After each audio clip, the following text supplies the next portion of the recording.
Hello नमस्ते welcome to our new blog guys.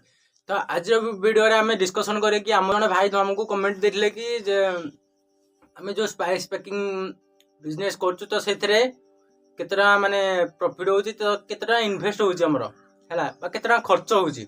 Okay तो से विषय में हल्का सा आम डिस्कसन करिया जे कि आइडियाज किसी मिल जो जे त माने जति नुवा बिजनेस करे चाहबो से स्पाइसेस ऊपर ताहले तुमको आइडिया मिल जो हैला।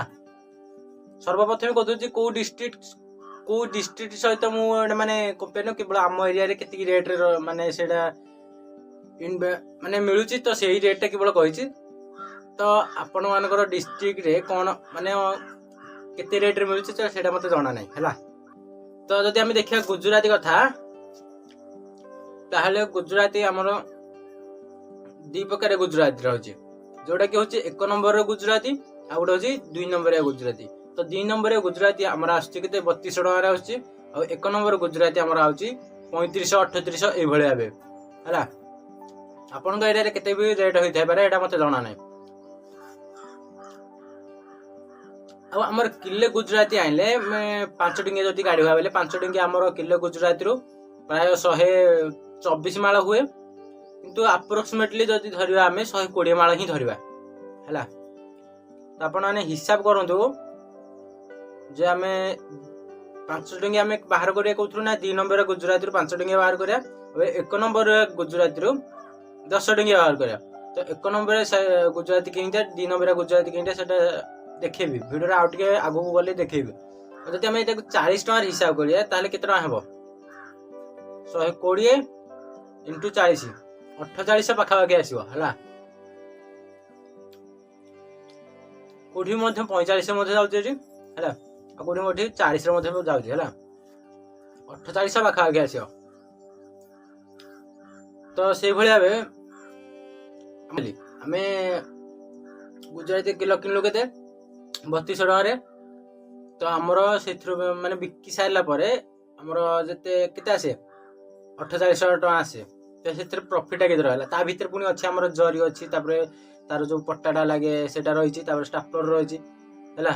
तापरे उल रो गोटे सूता लागे तो तारे मथ वैल्यू रहिछि। तो ता भीतर हमरो कैलकुलेशन कला परे प्राय हमरो 1 किलो गुजराती रो 1000 टका प्रॉफिट हुए हैला। 1000 टका प्रॉफिट हुए एटा मध्ये अप्रोक्सीमेटली हैला 1000 टका प्रॉफिट हुए। तो 1000 टका प्रॉफिट हेले 120 माळ ताहले 120 माळ को बिकिया को जाहल भी 3-4 दिन लागिवो कि नहीं 3-4 दिन लागिले 200 टका लागे माइनस करके चलो कारण से पुनी गाड़ी पुनी बुलिवे गाड़ी खर्च पुनी अछि तो 200 टका लागे माइनस करके चलो। तो एमिते हेले हमर जति गोटे दिन रे जीवो गुजराती गोटे किलो के जति दिन रे जीवो ताहले हमर प्रॉफिट हां पाई जाई पारे 700-800 टका पाई जाई पारे ना गोटे दिन को 200 टका तेल पड़ुची गाड़ी बुलिया गले कारण आम नया डिस्ट्रिक्ट एंटायर पूरा मोर होलसेल करा जाउची हैला कि। तो 200 टका माइनस करिया जति हम गोटे दिन 120 माळ तैयार कलु गुजराती 5 टका ताहले सेथरो प्रॉफिट केते 1000 टका तो सेथरो माइनस हो 200 टका माने प्रॉफिट हम 800 टका रखिले। जति सेई 120 माळ गुजराती जति हम 4 दिन जाक लगे लगातार जति मुकिया जति 4 दिन रे शेष हुए ताहले से 20 जो 200 लाखे हिसाब करा 4 दिन 800 आले 4 दिन पर हम प्रॉफिट आइसो केते 200 टा ही प्रॉफिट आइसो। तो ए भले आबे हमर ये चलछि। तो जाहो हमर दिन 2 दिन भीतर हम गुजराती मध्य सेल हो जाउछि।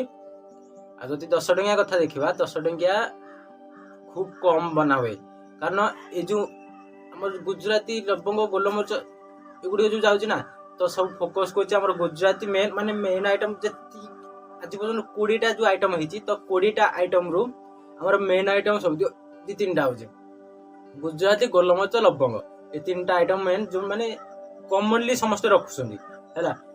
एबे पछ वीडियो रे हमें पकिथिले जे 4 मगज जो हमर बनाइथिला केते 6 टा ना 10 टा बनाइथिला 4 मगज तो सेटा ए पर्यंत भी शेष होइनी ए पर्यंत आउरी 4-5 माळे अछि आउरी 4 मगज हैला। तो 4 मगज सेते जायनी किंतु गुजराती आमे जति अप्रोक्सीमेटली धरिया दिन को हमर 50 माळ कंपलसरी गारंटी जाउछि। तो ए भले आबे हमर प्रॉफिट ता संगे रे आमे केते इन्वेस्ट करले से भले ମାନେ ଏଭଳିଆ ବି ସବୁ ହିସାବ କରାଯାଇଥାଏ। ତ ଏଇଟା ଦେଖିଲେ ତ ତାପରେ ହଉଛି ଆମର କଣ କେତେ ଆମ ମାନେ ଅଲଗା ଜିନିଷ ଗୁଡ଼ିକ। ଆଉ ଗୋଟେ ଜିନିଷ ମୁଁ କଥା କହୁଛି ଯୋଉଟା ହଉଛି କଣ ଜୁଆଣି। ତ ସେଇଟା ଆମର ଚାଲିଥାଏ ଗୋଟେ ବର୍ଷା ଦିନରେ ଚାଲିଥାଏ।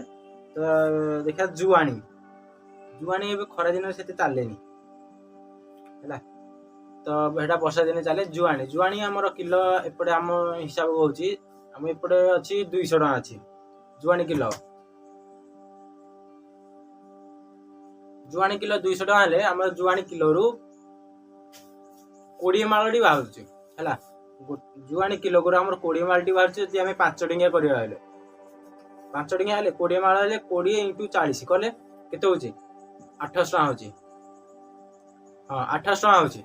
800 ଟଙ୍କା ହେଲେ ଆମେ କିଣିଥିଲୁ କେତେ 200 ଟଙ୍କା, ଏବେ ଆମେ ବିକିଲୁ କେତେ 800 ଟଙ୍କା ହେଲା। ତା ଭିତରେ ପୁଣି ରହିଛି ସୂତା ଷ୍ଟାପଲର ତାପରେ ପେପର ଯୋଉ ପଟାରା ରହୁଛି ହେଲା ସେଇଟା ରହୁଛି।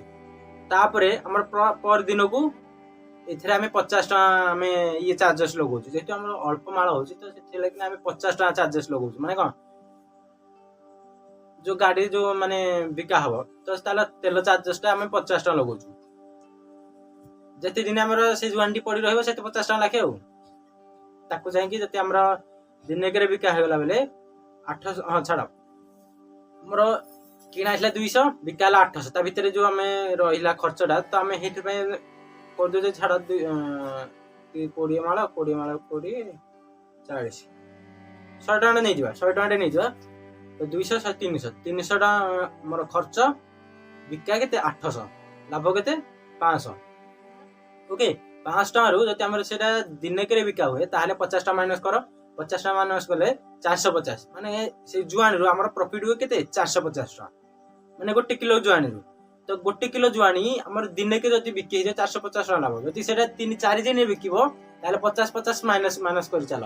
4 ଦିନ ଯଦି ହିସାବ କରିବା 200 ଟଙ୍କା ମାଇନସ୍ କର ଆଉ ଲାଭ ହବ କେତେ 500 ଟଙ୍କାରୁ 200 ଟଙ୍କା ମାଇନସ୍ କଲେ ଆଉ ଲାଭ ହବ କେତେ 300 ଟଙ୍କା ଲାଭ ହବ। 4 ଦିନ ପରେ ଯଦି ସେଇଟା ବିକା ହବ ଜୁଆଣିଟା 4 ଦିନ ପରେ ପ୍ରଫିଟ୍ ହିସାବ ଗଲା ବେଳକୁ ଆମ ପାଖରେ ଥିବ କେବଳ କେତେ 300 ଟଙ୍କା ଥିବ। ତ এইଭଳି ଭାବେ ଆମର ସିଷ୍ଟମ ଚାଲିଛି।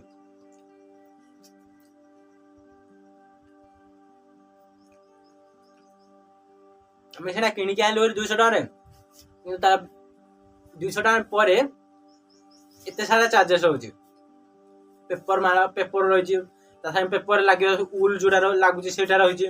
ତା ସାଙ୍ଗରେ ଆମର ସାପ୍ଲ ରହିଛି ଜରି ରହିଛି ହେଲା। ତାପରେ ଆମେ ଯୋଉ ହୋଲସେଲର ରିଟେଲର ପାଖେ ଯୋଉମାନେ ପହଞ୍ଚା ଯିବ ତ ଏଇଠୁ ଆମ ଘରୁ ତ ରିଟେଲର ପର୍ଯ୍ୟନ୍ତ ଯିବାକୁ ଯୋଉ ଚାର୍ଜେସ୍ ଟା ରହିଛି ତେଲ ଚାର୍ଜେସ୍ ପୁଣି ସେଟା ପୁଣି ତେଲ ଚାଲିଛୁ ନା ପାଣି ଚାଲିଛି ତେଲ ଚାଲିଛି। ତ ସେଇ ତେଲ ଚାର୍ଜେସ୍ ଟା ଆମେ ପକେଇଛୁ। ଯଦି ଆମ ମାନେ 50 ମାଳ ଉପରେ ହେଲା ତ ସେଇଟା ଆମେ 100 ଟଙ୍କା 200 ଟଙ୍କା ପକଉଛୁ ନାଇଁ 100 ଟଙ୍କା ପକଉଛୁ। 50 ମାଳରୁ 60-70 ମାଳ ହେଲେ ଆମେ 100 ଟଙ୍କା ପକଉଛୁ।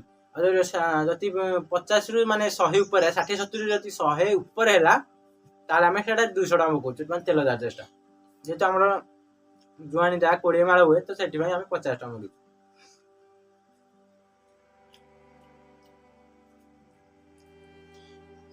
ତ ଏଇଭଳି ଭାବେ ଆମର ତେଲ ଚାର୍ଜେସ୍ କାଉଣ୍ଟ ହୋଇଥାଏ। ତା ସାଙ୍ଗରେ ମୋ ଜରି ପେପର ଅଛି। ତ ଏଇଭଳି ଭାବେ ଆମେ ଯଦି ମାନେ ହିସାବ କରିବା ଦିନକୁ 100 ମାଳ ଯଦି ଆମେ ବିକିବା 5 ଟଙ୍କିଆ କଥା କହୁଛି। ଆଉ ଯଦି ଆମେ ଦିନକୁ 100 ମାଳ ବିକିବା 5 ଟଙ୍କିଆ ତାହେଲେ ଆମର ସେଥିରୁ 400-500 ଟଙ୍କା ପ୍ରଫିଟ୍ ହୁଏ। 400-500 କେମିତି ହଁ 400-500 ଟଙ୍କା ପ୍ରଫିଟ୍ ହୁଏ।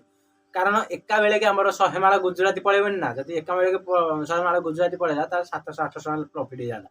ତାପରେ ଏକ ମାଳକେ 100 ମାଳ ଗୁଜୁରାତି ଯିବନି 10-20 ମାଳ ଯିବ। କିନ୍ତୁ 20 ମାଳରୁ ଏମିତି ଗଲେ କେତେ ହଉଛି ଆମ ସିନା ଗୁଜୁରାତିରେ ଏତିକି ପ୍ରଫିଟ୍ ରହୁଛି ତା ସାଙ୍ଗରେ ଆହୁରି ଜିନିଷ ଅଛି ସେଗୁଡିକ କମ ପ୍ରଫିଟ୍। ଯେମିତି ଦେଖିଲେ ଚାର ମଗଜରେ କେତେ କିଣା 500 ଟଙ୍କା ବିକା 800 ଟଙ୍କା ହେଲା। ପ୍ରଫିଟ୍ ସେଥିରେ କେବଳ 100 ଟଙ୍କା କି 150 ଟଙ୍କା ପ୍ରଫିଟ୍ କରାହଉଛି। କାହିଁକି ନା କରାହଉଛି ଯେ ମାନେ ହୋଲସେଲ ରିଟେଲ ମାନଙ୍କର ଏଟା ରିକମେଣ୍ଡେଡ ରହିଲା ଚାରମଗଜ କାଜୁ କିସମିସ ଚାରମଗଜ ଚେରି ହେଲା। ଖରାଦିନେ ସେଇଟା ଅଧିକ ଯାଏ ତ ସେଥିପାଇଁକା ତାର ରେକମେଣ୍ଡେଡ ଅନୁଯାୟୀ ସେଟା କରାହଉଛି। କିନ୍ତୁ ଏଥିରେ ଅଳ୍ପ ପ୍ରଫିଟ୍ ରହୁଛି। ତ ଯଦି ଆମର ଦିନକୁ 100 ମାଳ ଗଲା ତାହେଲେ ଆମର ପ୍ରଫିଟ୍ କେତେ 400-500 ଟଙ୍କା ଏମିତି ପ୍ରଫିଟ୍ ରହୁଛି। ଯଦି 200 ମାଳ ଗଲା ତା ଅନୁଯାୟୀ ପକେଇବ 500 ଟଙ୍କା ଲେଖା ହିସାବରେ କଲେ 200 ମାଳ ଗଲେ ଆମର 10,000 ଟଙ୍କା ପ୍ରଫିଟ୍ ରହୁଛି। ତାକୁ ଯାଇକି ଆମର ବନେଇବାକୁ ପଡୁଛି। ତ ଏବେ ଯୋଉ ଭଳିଆ ଏବେ ଖରା ସବୁ ହେଇଛି ତ ଏ ଖରାରେ ବନେଇବାଟା ମହା ମୁସ୍କିଲ, କାରଣ ବାହାରେ ଦେଖ ଏତେ ଖରା, ଘରେ ଗଲେ ଫ୍ୟାନ୍ ଲଗେଇଲେ ଜରି ଉଡ଼ିବ ହେଲା। ଆଉ ଗୋଟେ କଥା ହଉଛି ଆପଣଙ୍କୁ ଦେଖିବାକୁ କହୁଥିଲି ଯେ 1 ନମ୍ବର ଗୁଜୁରାତି ତା ସାଙ୍ଗରେ 2 ନମ୍ବର ଗୁଜୁରାତି, ତ ସେଇଟା ମୁଁ ଧରିକି ଆସୁଛି ଦେଖେଇବି। ଆଉ ଦେଖ ଏମିତି 2 ନମ୍ବର ଗୁଜୁରାତି ଦେଖିକି କହିବା ଯେ ୟାକୁ କାହିଁ 2 ନମ୍ବର ଗୁଜୁରାତି ଦିଆ। 1 ନମ୍ବର ଗୁଜୁରାତିର ସାମ୍ପୁଲ ନଥିଲା ତ ମୁଁ ଏଟାକୁ ଧରିକି ଆସିଛି। ମୁଁ ଆଣିକି ସାମ୍ପୁଲ ଦେଖେଇ ଦେଉଛି। ଏ ଦେଖ ଦେଖାଉଛି ନା ନାଇଁ କ୍ୟାମେରା ମୁଁ ଜାଣିପାରୁନି। ଇଏ ହଉଛି 2 ନମ୍ବର ଗୁଜୁରାତି। ଓକେ,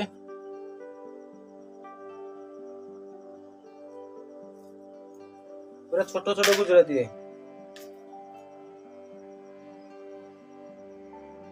ହେଲା। ଆଉ ଇଏ ହଉଛି 1 ନମ୍ବର ଗୁଜୁରାତି।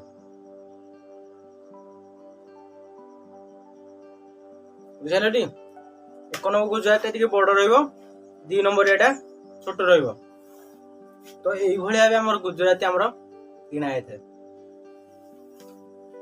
2 ନମ୍ବର ଏଟା କୋଉଠି 3500 ମିଳୁଛି, କୋଉଠି 3800 ମିଳୁଛି। ସରି 1 ନମ୍ବର ଗୁଜୁରାତି ଆମର କୋଉଠି 3500 ମିଳୁଛି, କୋଉଠି 3800 ମିଳୁଛି। ଏଇଭଳିଆ ଭାବେ ଆପଣଙ୍କ ଏରିଆରେ କଣ ରହିଛି କଣ ନାହିଁ ମୁଁ ସେଇଟା ମୁଁ କହିପାରିବିନି। ଯଦି କମ ରହିଛି ବୋଲି ଆମକୁ କମେଣ୍ଟ ବକ୍ସରେ କୁହନ୍ତୁ, ତାହେଲେ ବି ଆମେ ଜାଣିପାରିବୁ ଯେ ଏଇ ଏରିଆରେ କମ ମିଳୁଛି। କିନ୍ତୁ ଏଟା ଫ୍ରେଶ ମାଲ ହେଲା। ଏ ଯୋଉ ଗୁଜୁରାତି ଦେଖୁଛନ୍ତି ସେ ହଉଛି ଫ୍ରେଶ ମାଲ। 1 ନମ୍ବର ଗୁଜୁରାତିଟା 1 ନମ୍ବର 2 ନମ୍ବର କାହିଁ ଦିଆଯାଇଛି କହିବି? ମୁଁ ଯେତିକି ଲକ୍ଷ୍ୟ କଲି 1 ନମ୍ବରଟା କଣ ବଡ ଗୁଜୁରାତି ଟିକେ ରହିଛି, କିନ୍ତୁ 2 ନମ୍ବରଟା ତା ପ୍ୟାକେଟରେ ଦେଖିବ ମାନେ ସେଥିରୁ 100ରୁ 200 ଗ୍ରାମ ଖଣ୍ଡେ ଆଗ ଚୋପା ବାହାରିବ ହେଲା। ତା ସାଙ୍ଗରେ ତାର କିଛି ଡାଳ ଛୋଟ ଛୋଟ ଡାଳ ସବୁ ବାହାରିବ ପୁରା 2 ନମ୍ବରଟା ହେଲା। ଆଉ ପ୍ଲସ ତା ସାଙ୍ଗେ ଛୋଟ ଛୋଟ ଗୁଜୁରାତି ମଧ୍ୟ ରହୁଛି। ବଡ 1 ନମ୍ବର ଭଳିଆ ବଡ ଗୁଜୁରାତି ନାହିଁ।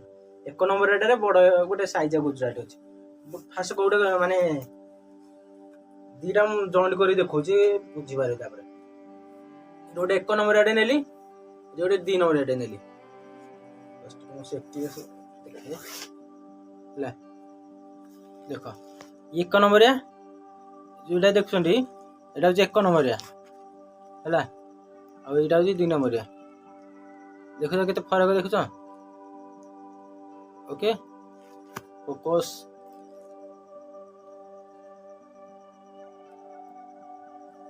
ହେଲା। ଏଇଭଳିଆ ଭାବେ ଆମର ଗୁଜୁରାତି ଆସିଥାଏ।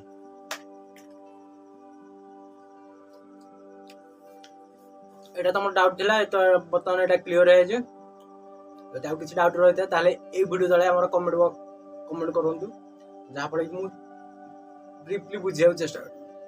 ଆଉ ଯଦି ଆମର ଗୋଟା ମସଲା କେତେ ଖର୍ଚ୍ଚ, କେତେ ବିକା, କେତେ ପ୍ରଫିଟ, କେତେ ଲସ୍ ଯଦି ଜାଣିବାକୁ ଚାହୁଁଛନ୍ତି ଭିଡିଓ ତଳେ କମେଣ୍ଟ ବକ୍ସରେ ଆମର ଗୋଟେ ଆପଣଙ୍କର ସୁନ୍ଦର କମେଣ୍ଟଟି ଦିଅନ୍ତୁ, ଯାହାଫଳରେ କି ମୁଁ ସମ୍ପୂର୍ଣ୍ଣ ତଥ୍ୟରେ ବୁଝେଇଦେବି ବା ବୁଝିବାକୁ ଚେଷ୍ଟା କରିବି। ଏତେ ବି ମାନେ ତଥ୍ୟରେ ମୁଁ ବୁଝେଇ ପାରିବିନି, ତ ବୁଝିବାକୁ ଚେଷ୍ଟା କରିବି ହେଲା। ଭାବୁଛି ମୁଁ ଯୋଉ ଗୁଜୁରାତି ଯୋଉ ବିଜନେସ ର ଯୋଉ ମାନେ ପ୍ରଫିଟ ଲସ୍ କିଣା ବିକା କହିଲି, ତ ସେଇଟା ଆଇ ହୋପ କିଛି ବୁଝିପାରିଥିବ। ଯଦି କିଛି ବି ଅବୁଝା ରହିଥାଏ ତାହେଲେ ଆମର କମେଣ୍ଟ ବକ୍ସରେ କୁହନ୍ତୁ, ମୁଁ ନିଶ୍ଚିତ ଭାବେ ଆଉ ଥରେ ନେକ୍ସଟ ଭିଡିଓରେ ବତେଇବାକୁ ଚେଷ୍ଟା କରିବି ହେଲା। ତ ଆଜିର ଭିଡିଓ ଏତିକି, ନେକ୍ସଟ ଦେଖାବା ନେକ୍ସଟ ଡେ। Bye bye.